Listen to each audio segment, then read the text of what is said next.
জনগণকে ক্ষমতায়িত করতে হবে। একবার এমপি হয়ে গেলে নিজের মুঘল সম্রাট ভাববেন, এই মুঘল সম্রাট এমপি আমরা আর চাই না।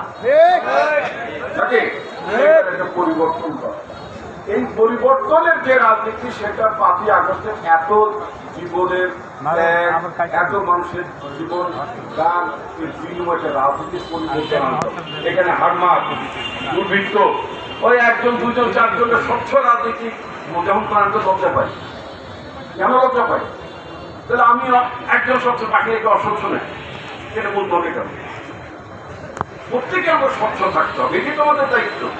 আমরা যারা রাজনীতির আমরা তো দায়িত্ব নিয়েছি, নিজের ঘর সংসার কম, নিজের ব্যবসা বাণিজ্য কম, বাকি পুরো সময়টাই রাজনীতি জনগণ। এটাই তো আমি ব্রহ্মচারীর মতো নেতা জনগণের জন্য থাকবেন। এর জন্য আমাদের নেতা জিয়া রহমান বলতেন, জনগণই সকল ক্ষমতার উৎস।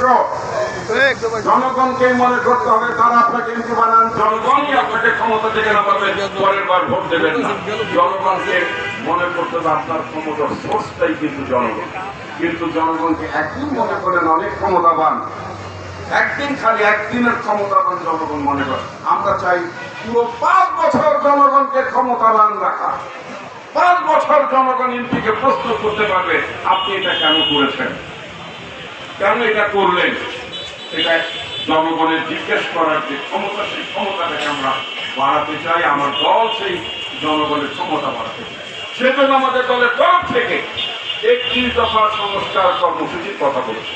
বাংলাদেশের কেউ কি বেগম খালেদা জিয়াকে বলেছিলেন যে আপনি প্রধানমন্ত্রীর ক্ষমতা একটু কমাই দেন? কেউ কি